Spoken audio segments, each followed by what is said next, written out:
The Building Brands Marketing Podcast is dedicated to exploring the journeys of industry leaders who have successfully built a brand.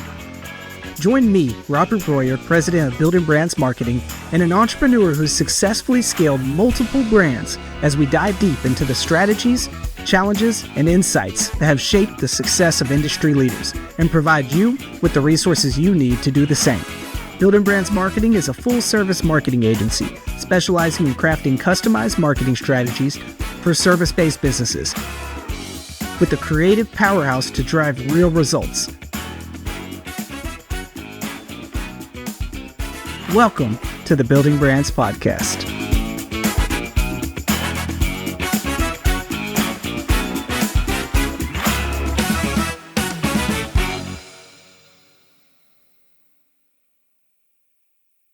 Welcome to the Legal Leaders series of the Building Brands Podcast. I'm excited today to introduce Candise Shanbron, managing partner of the Cernitz Law firm. Candice, welcome. Thank you for having me. Absolutely. So start us off, Candice. Tell me a little bit about the Cernitz Law firm and what you inspired to pursue in the firm's core focus. We predominantly handle property insurance claims, both residential and commercial properties. We do have a minor focus on personal injury and commercial litigation, but our main bread and butter, our passion, what we get excited to do every single day is the property insurance law. Very cool. Now, I know in talking with you leading up to the show, you mentioned being drawn to complex, kind of pattern-driven issues. How has that shaped your approach as both a lawyer and a business leader in what you do? It affects really predominantly how I train and collaborate with the rest of the attorneys at my office. When you and I talked, a couple of weeks ago to kind of do a pre-podcast interview, I kind of griped to you, or one of my gripes was that in this day and age, any practitioner, just not only in the space of the legal industry, but all industries, it seems like nobody wants to solve the problem anymore. Nobody is passionate anymore. Nobody has that, fire lit up in their ass, and they want to, as I always say, the devil's always in the details, and nobody wants to spend the time to do that anymore. They want the, a path of least resistance. They want the easy answer. And so it kind of has shaped the way that I have trained everybody, because that's something that's innate in me. For me, everything I do in life, I do it with real. You hear this a lot nowadays where people are like, you have to do things with intention. And I think that, 90% of the people out there are like, yeah, I think I get what that means. But, I'm one of those that just, I don't know if it's how I was raised. I don't know. I think it's got to be something, a combination of the nurture versus nature. But I've always had incredible work ethic, and I've always done everything I do with such intention and passion. And so I've kind of had to assume that not everybody is like that and kind of work backwards, or actually not backwards, but doing the training with intention and not assuming that everybody works the same way that I do. And that requires a lot of collaboration. I think that if you ask a handful of business owners, they, a lot of people hire for people that are able to work independently and in a team setting, but nobody really wants to collaborate and actually work with each other in a very, very micro, intense way. People think that as long as we have meetings, we're working in a team environment and that just checks the box. Well, you got to go a lot further and a lot deeper than that when you're working in a collaborative manner. And that's what we do. That's our cornerstone. It's what we're proud of. And it's what makes us successful. Yeah, it's interesting you say that. A lot of this cultural development and some of these components that you're describing, it really does involve intentionality through and through. You're absolutely right. I think one of the challenges with that is intentionality, is very methodical, strategic. It doesn't happen by accident. And I think it's something that seems obvious, but maybe it's preached a lot, but not necessarily practiced in many organizations. Right. You know, and so I definitely relate to that. I know in talking with you prior to the show, you've really earned a reputation as someone who spots legal angles that others often miss, Yep. probably partially due to intentionality. And what do you think contributes most to that ability, and how has that helped define your brand, if at all? If I had to look back and try to psychoanalyze myself, and just kind of look at my career path and just my childhood and just, everything that I've done, nothing ever came easy to me. It always seemed like I had to work a lot harder than everybody else around me. Mm-hmm. And I also think, while a lot of people might get to where I'm at and complain, well, I had parents that they didn't tell me they were proud of me, and they didn't help me with my homework, and they didn't, read to me and help me. Like, my parents were the most hands off, laissez faire parents you can imagine. And it was probably, now obviously hindsight's 2020, and it's very easy, sitting here in the successful place and position that I'm at now to play Monday morning quarterback. Yeah. But I really do think that because my parents stayed out of my life completely, maybe a little too extreme, maybe I would have loved for them to show up a couple of times for, my plays or my sports games. But at the end of the day, because they never had a single safety net, and I really honestly think that at one point my father probably was like, maybe she'll just get lucky and marry well, which I did not. So I Mm-hmm. think that by not having any kind of guidance, I really had to develop every skill of mine all on my own and through natural consequences. And so when your parents don't guide you in any way, you go through life really without any judgment. You go through life with a blank slate, no preconceived notions. You're able to really, your awareness is, really developed. I analogize it to almost like my husband.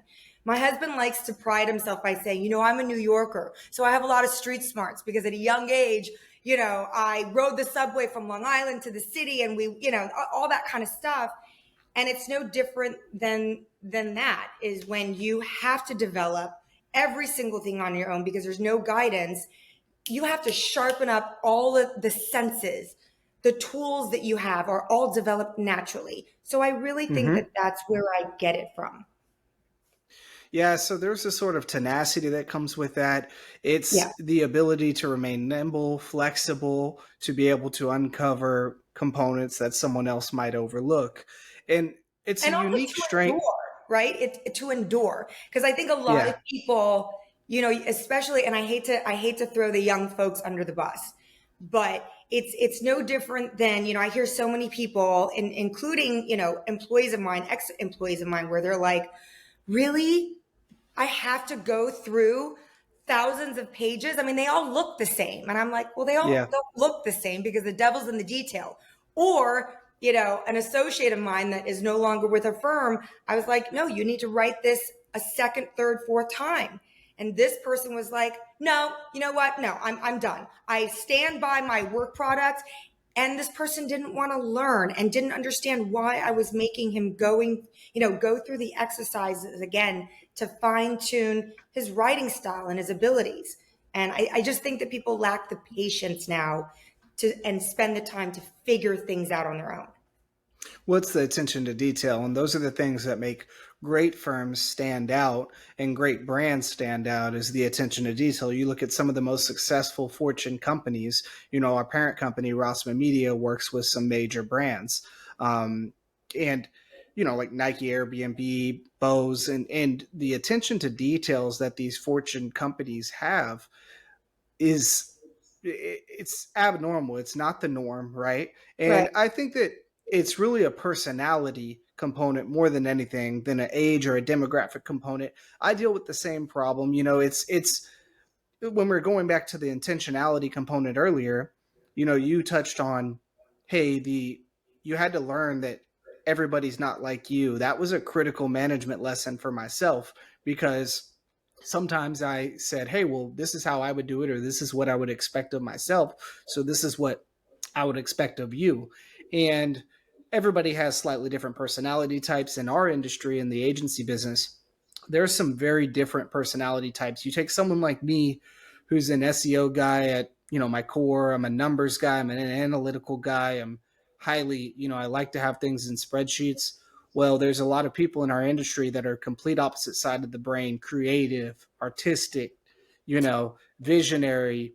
And those aren't necessarily the things that I'm the best at. So it took a whole adaptation of a communication style in order to be able to speak to those types of people. And so it's one of the things, Candice, when we look at a different, working personality, sometimes the number one thing that we have to look at is what can we control within ourselves. And then it might be altering our communication style or our delivery or our whole approach in those scenarios. Right. But speaking about communication and taking it back to marketing for a second, Okay. there's, the ability that you have and that you've kind of established the brand on, of being able to uncover those, what I'm going to call hidden gems of things that other people might overlook because they do not have the same attention to detail. That's something that's really, really useful to your potential clients, right? Yeah. Well, but it often gets missed, right? Because nobody sees you in the background like a mad scientist doing all the work. So that attention to detail is something you're never going to get the pat on the back, or the congratulations from the client on it. A lot of it is a thankless job, thankless effort. And so it has to really come from within. You got to love it so much. Because if you're looking for somebody to, be like, good job, it ain't going to happen. All the attention to detail, that stuff is all so personal and innate, and a personal pride, a point of pride for me. It's, That's kind of the premise of this question is I'm wondering, like, how do you, if at all, communicate that unique strength to your potential clients and referral sources who may not immediately understand the value of it, or that's even part of your whole brand philosophy? If I can answer that question right now, I would be, instead of maybe a step and a half ahead of my competition, I would be probably 500 million steps ahead of the competition. That is the intangible that we are all trying. Everybody has obviously a brand, whether they choose to market themselves or not. And, since we've only started marketing ourselves, because everything has been organic through word of mouth up until about 2.5, 3 years ago. And so part of that, there are many questions that you may ask me that I'm going to simply tell you, I have the vaguest idea because I'm trying to figure that out myself right now. I can tell you the stuff that I've experienced that I know for sure I'm never going to experience again, or the do nots, or even some do's. But that is probably one of the most excruciating lessons that I'm going through right now, because I'm going to add something to that. Okay, so that's what I personally believe is the driving force and what makes me unique, or Cernitz Law unique, and what makes us so special. But so one challenge, the biggest challenge, is how do you convey something like that? But the even bigger challenge, and what I've kind of learned, is what may be important to me when I started marketing ourselves, because we all have this perception that, well, I know a little bit of branding myself, and, I know what colors I like, and I know what we stand for. I know our core values, and I know, I can write a mission statement. But at the end of the day, is my value system the same as everybody's value system? So what the challenge was for us is, we're unique because we really give a shit. We really give a shit. We treat our clients like they are our family members. When I go to our doctor and I'm like, doc, tell it like it is. Tell me as if I were your daughter or your son or your mother, and I want you to treat me the way that you would treat family. That's how we do it. But we've started to learn that a lot of people, it completely goes over their head, especially in the space of law, Because in law, a lot of people don't understand that giving a shit and attention to detail and understanding thinking outside of the box translates into more money in their pocket. That message misses. So we Yeah. found that sometimes they don't even care about that message because they're like, we just want to win. We want the lawyer that's, that looks like a tough MF.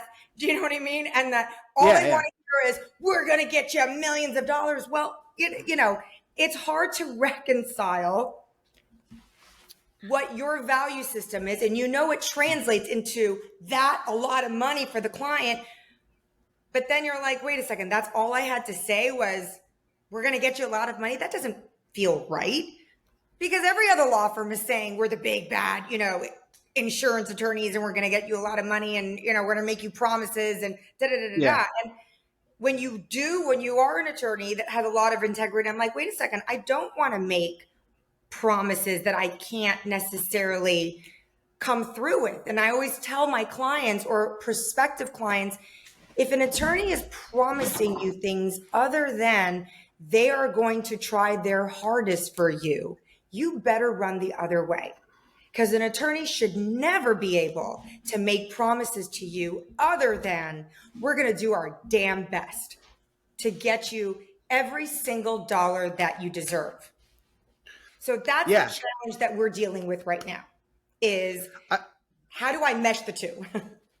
Yeah, well, there might be some areas of opportunity in there, some that you're probably already doing. Like right now, I know that your firm has been really great in putting like case studies, having a lot of social proof of testimonials and things like that, not only across the website, but strategically placed in terms of user experience to kind of follow that ADA framework of attention, interest, desire, action, and so I think those are some of the things that can help communicate this. When it comes to, for example, attention to detail, kind of going above and beyond, being of greater value to the clients sometimes, that can be expressed from the client standpoint in their testimonials, and there might be some where they've expressed a little bit of how that attention to detail really is what set the firm apart. And I would blast those on, first and foremost when I'm looking at what reviews to put on marketing collateral and website and social and things like that. But also, I think when it comes to the attention to detail opportunities, these are usually real scenarios where you were able to find that one little thing that was at the bottom of there that really, broke it open in some cases, so to speak. And I think that can be really published, obviously, within bar compliance standards in some of the case studies, in podcasts like this, in social content. You could kind of dive a little bit deeper, because what happens in the law firm space is a lot of times it's a little bit backwards of a consumer journey or user journey. It mostly starts with a referral. Somebody from someone said, hey, you need to talk to this lawyer. They can serve your need for this subspecialty of law. More commonly, it starts that way than like a plumber, where someone probably goes to Google first and says, I need a plumber in 24 hours, Right. And then after the referral is where the research process starts. And it's a trust and consideration phase, the middle of the funnel, trying to be sure this is the right decision for who they should go with. And in that phase, they're going to the website, they're going to social media, they're looking at Google reviews to research that attorney.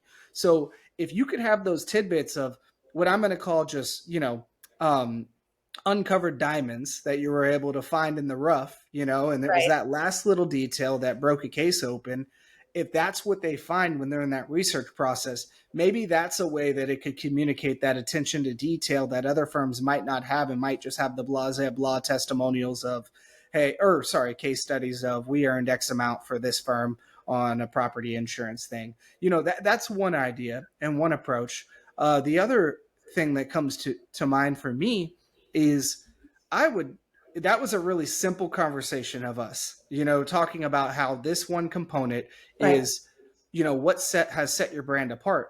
I would actually position a lot of my verbiage in the brand messaging being like headlines across the website and subtext across the website, something along the lines of being this straight up with it, of hey, we are the firm that pays more attention to detail than the next.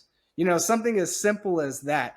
And rather than, hey, I'm not saying leave out the fact we'll fight for you, we're going to do our best work. But I think that is something that sounds different from the rest of the competition. And it serves the value prop of the key value proposition of the firm. So it's not like we're blowing smoke. The worst thing we could do from a branding perspective, in my opinion, and maybe I'm biased because it's coming from a branding guy, is set someone up for false expectations. Hey, we're the best at X, and the reality is we stink at X, then it's going to be a completely lopsided value prop when they get behind the curtains, So that's just a couple ideas of things I think, that could be shifts in strategy to really align with that key benefit. But I love where this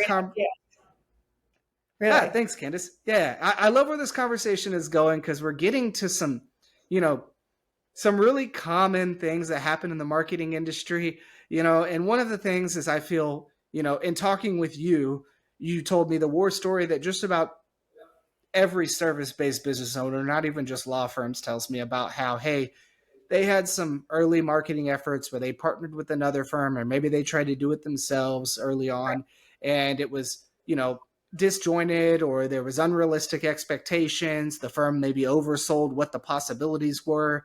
And the reason I like hearing those stories, and especially as as an entrepreneur myself, is I feel like these are some challenges where I can take away a lesson out of it. And for me, I'm so stubborn, Candice. I have to learn through like my own stubbornness of trial and error. You could tell me 10 times, don't do that, Robert, don't go there. And then I have to go there on my own because that's my personality. No, but it's very common. It's my son. It's, my son's going to be 14 years old, and I can tell him a million times, if you study harder, you'll get a better grade.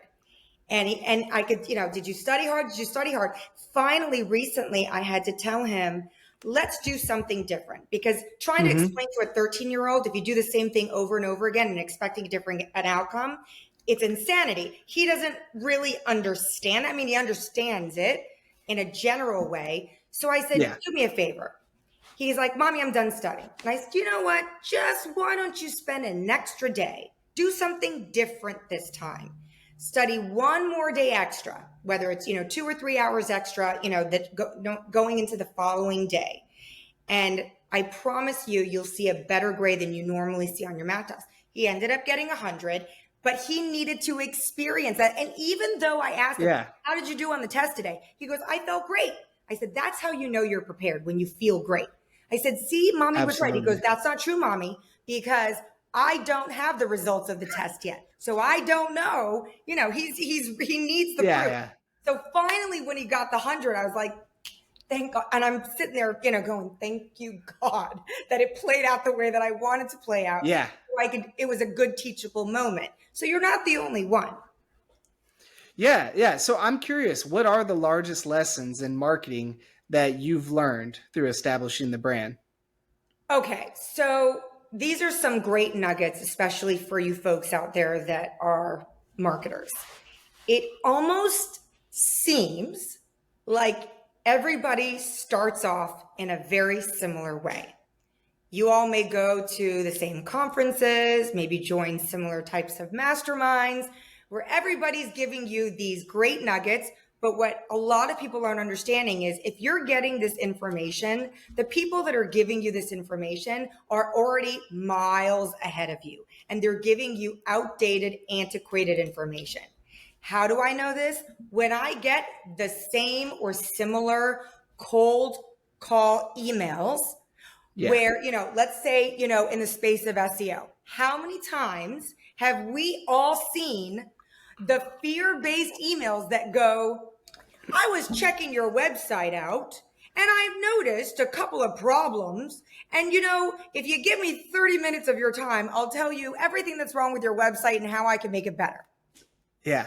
Right. And, so I get those. So it almost seems like, and it's like, if you're following what everybody else is doing and you're not doing something different, or spending so many hours ripping your hair apart going, this is what 98% of the people are doing. How can I do it better or different. It's no different than everybody else that's being told to read, a Napoleon Hill, Think and Grow Rich, or whatever other book Yeah. and philosophy everybody goes with. Everybody wants comfortable.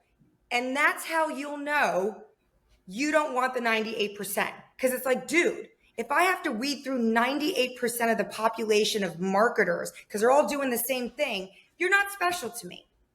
Mm-hmm. I want that 2% that I want, I knew a guy that started a very, very successful magazine. So I'm not going to name him, but he, started off in advertising many, like ages ago, before the internet, before any of this stuff.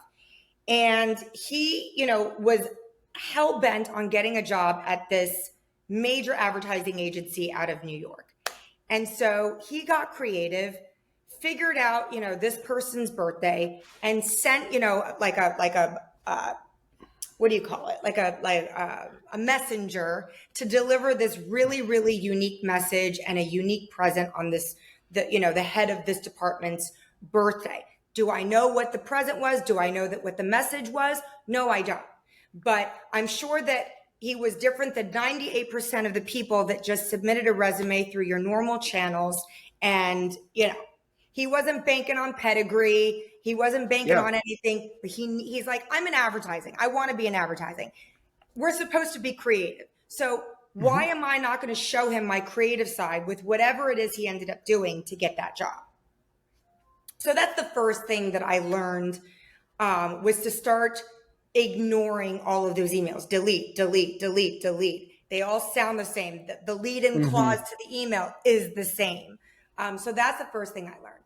Second thing I learned was that a lot of marketers, the sell is always greater than the deliverables. Everybody has these, and you might have heard this, but nightmare stories where certain big marketers hired salespeople that had nothing to do with the company whatsoever other than to sell. And they would sound amazing. And here's my personal line. Later, I find out they got a burner phone that you could never get in touch with them again. They got the credit for the account, but you were never dealing with that person again. You were then shifted to another department that didn't care about you, so that was the other thing. Candice, really quickly, if I may pause you for a second, that is a fantastic piece of advice, especially from someone that's been in the marketing industry for 10 years. The number one way someone can spot that or get out in front of that is asking the salesperson, if I decide to move forward, what happens to you after the relationship starts? Like, well, how does our rapport or our relationship work? Because if that salesperson says, I hand you off to someone else and then you won't deal with me anymore, they'll be your point of contact from there, you'll never hear from me again. That's a red flag, It is a red flag. I'm going to tell you another red flag that might change the way you and other people do things. And I see this across the board. And I don't know who was the forefather of this concept, but it drives me crazy. It really drives me crazy. So I've noticed that in the marketing space, whether it's public relations, digital marketing, anything and everything to do with marketing. So it's two parts. Well, let me start with this part. Nobody has the strategy.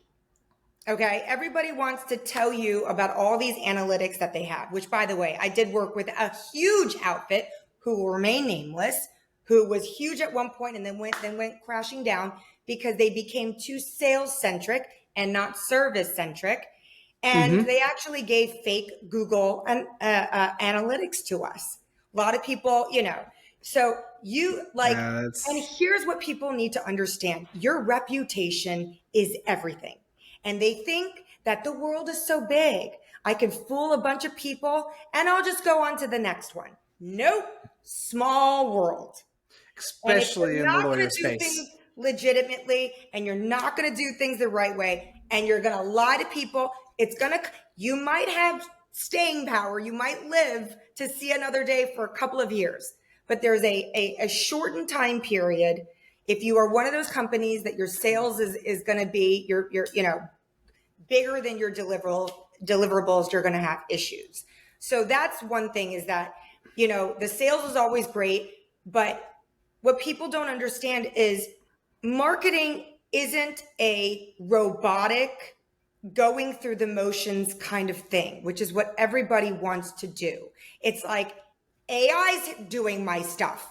I've got this great, that's another thing, proprietary, system that nobody else has. And that's why you should go with me, because I can't show you, I can't explain it, but it's proprietary. And so that's another way that people end up losing my respect, is that, you don't have any strategy. Marketing is a strategy. Marketing is not an AI generated thing. It's not an automated thing. It's not a thing where you sit down and you go, gold. Let me create a brand brief for you and come up with wonderful colors and da da da da da. It really requires creative thought. And I know everybody thinks they're creative. It's right. It's like I tell everybody I could be an interior designer. Does that make me an interior designer because I happen to have good taste and I can decorate my own house? No, it really requires the study of marketing, what it really means, how to get across to people. And I think that everybody in this day and age, everybody's becoming a life coach. Everybody's becoming a digital marketer. Everybody's becoming a marketer or a yoga instructor. And I don't know why they're doing it, but unless you're really doing it because you love it, you get off on it, it consumes your mind to the point where you're like, I need to figure this out for you because I want to make you succeed. I want your brand to shout from a megaphone on top of a mountain peak to the entire world. Like, how do we do this? You're going to lose me, because there's going to be a certain point in time that I'm going to figure out what's happening. Yep. Strategy. Nobody can ever deal with the strategy of anything. I can tell people, so that's great. You want to charge me, that's the other thing. You want to charge me, quote unquote, X amount of dollars per month, and I have no idea what type of time that you're spending with that X amount of dollars. That's the other thing that I'm going to tell you last. Yeah. Is everybody's like, well, we're going to charge you this amount, and we're going to have all the analytics to show you. And then I'll say, what's your strategy? And they'll tell me the mechanics of what they're going to do, thinking that they're answering the strategy question, but they can't answer the strategy question. The last point I'm going to make, and then I'm going to give the floor to you, because you could tell I'm really incensed by it. I am loving this. Go, please go. If the industry has become the type of industry, which I don't trust, by the way, you can't, as a PR company, as a marketer, as an SEO company, as whatever, a branding company, and say, we're going to charge you $5,000 a month. And for this amount of money, we're going to do all these things. Where traditionally, if you went to a marketing agency, an advertising agency, it would be, we're going to work by the hour.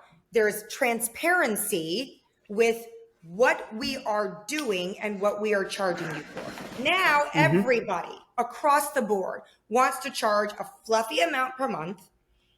They want to tell you, well, these are all the things that we do for you. But usually they are things that are not tangible, that I could never, ever measure. I could never go, oh, wait a second. Did you really do this line item of the 20 line items that you have for this fixed amount? And so it's a very non-trusting thing, because as a lawyer, yes, the closest I get to that as a lawyer is I charge a contingency, right? For our commercial litigation clients, we charge by the hour. It's simple. It's what every other lawyer does. I spend X amount of hours. I charge you, whatever my hourly rate is times this hour, this is what I'm going to charge you. If it's contingency, it's a straight percentage.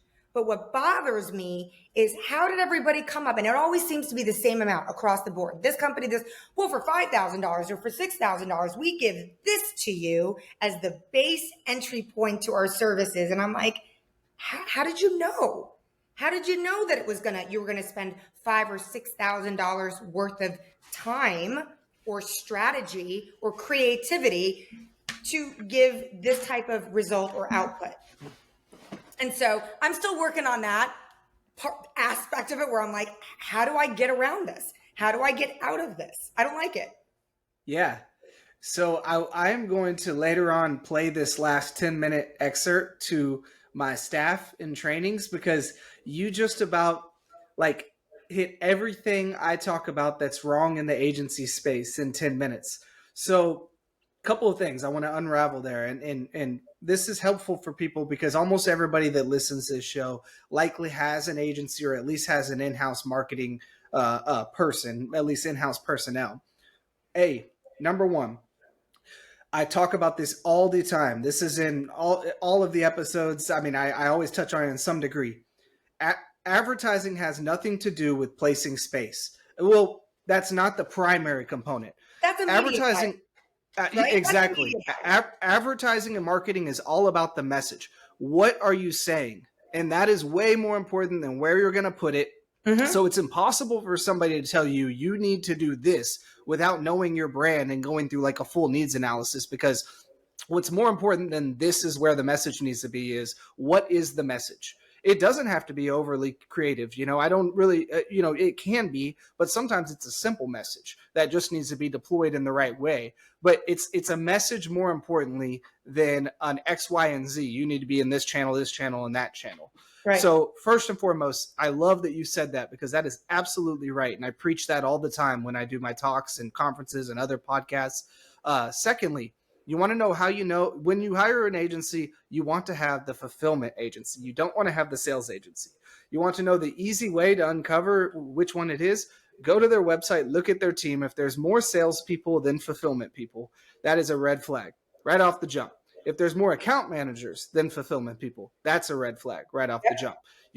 This is how you know if you have a sales-centric agency or a fulfillment-centric agency. The best agencies in this space always started out building their bread and butter by becoming a really, really good fulfillment agency first. We didn't hire our first salesperson until 4 years in. I did all the sales myself. And it was because we knew if we became the fulfillment agency, then that's a lot more scalable strategy than just being really good at sales and not being able to deliver on the quality of work. Right. Now, the last thing that you touched on that is gold to me is when you talk about when you talk about the approach that people use in, the retainer model of, X amount, we're going to do X amount of services. First of all, every single thing that anybody does in law as well, if they tell you, that they're performing a service, they need to be able to provide the specifics of what they're doing on an ongoing basis. None of our clients are going to do their own SEO. So why does it matter if I tell them we're doing your on-site metastructure, we're doing a site speed optimization, this month we're doing 20 citations, we're doing a backlink over here, that they're not planning on doing that themselves. But now they know exactly where all that time went. Secondly, retainers. And I'm glad you mentioned it because this is completely wrong in our industry. And it's because we're in an unlicensed and unregulated industry where anybody can jump in and say they're a marketer. There's actually people in the industry that are pushing to create a board and a regulative component to this because of that. However, if an agency does not have an hourly retainer, that is a red flag. Because an hourly retainer means their work computes to the hourly billable tasks that they're working on. And that means you're going to get transparency in what's being done. Now, does it mean that why so many people started leaving the space and finding, going to places like, I don't really enjoy Upwork, but all the different, what's the word I'm looking for? Contractors, freelancers, things like that. All the different freelance websites ended up blowing up because people at the end of the day are getting fed up and they want transparency, oversight. And people are even leaving some of those freelance sites who will just take anybody, and you'll Google and you'll start reading all these blogs where real freelancers are like, if you're the real deal, and we are all seriously vetted, no matter what space you're in. In all those freelance websites, this site, you might have to pay a little bit more, but they are vetted. You can't just get on there unless you've gone through like a 30-point check system and, fully vetted. But that's why your space, as far as agencies, a lot of them are starting to lose, grip on the audiences because everybody's getting smarter and going, wait a second. I'd rather just go to a freelancer and do it this way. No offense to anybody. If you're dealing with a sales-centric agency, that's all you're buying anyway. they're getting it and they're handing it to some contractor that's performing it, Right. And so you're just basically cutting out the middleman at that point. This 100%. has been fantastic, Candice, in the essence of time, because this has been a valuable conversation and discussion. Any final tips on, advice you would give other law firm entrepreneurs? You have to either love what you do or be really, really good at it in order to succeed. And that's not just advice to lawyers, because I tell my son this, because it at least in the law firm space, it is not an easy. We are the most highly scrutinized, highly regulated, hated. And, everybody hates a lawyer until you need one. It is not. It is a very stressful job. There are so many other things you can do with your life that will yield you more sanity, probably more. There's very few of us that law practice that we just happen to get and make it big. And I'm grateful for having what I built with my. So for law firms out there, don't love it and you're not really good at it, you got to really figure and surround yourself with people that are good at it or really love it in grow and scale. Yourself with people that are smarter or that are really good at it if you isn't. So that's my best advice for any service-based business owner. Yep. Firm that probably has one of the largest law for interviewed and said this to the next level in terms of scalability. He said, director and a brilliant marketing manager to practice law. Yep. And he wanted that, and that was what scaled their multi-million-dollar firm. And said, this has been a great conversation. Listeners connect with you or learn more about Cernitz Law online. Website is www.itzlaw.com. Orders in Miami, the number is 305-3255. Only reach me on at my email, and that's Shanbron, SHANBRON at CernitzLaw.com. I've just in the past year and a half, 2 years, gone on social media, so I don't even know my handles. I think it's at Candise Shanbron for Facebook and Instagram. I try not to go on there, and I'm just kind of learning how to, trying to get my feet wet with that kind of stuff. But that's where you can find us or find me. Beautiful. Thanks, Candice. Yeah, you want to talk about a tough living, practice law in the state of Florida. I think we have offices in Texas and New York, by the way. Yeah. Very, very good. Very good. Well, shout out to New York and Texas. Yeah, absolutely. Well, if you enjoyed this, like, share, and subscribe to the Building Brands podcast. Candice, it's been a pleasure. Thanks for coming on the show. Robert, thank you so much for having me. It's been a pleasure.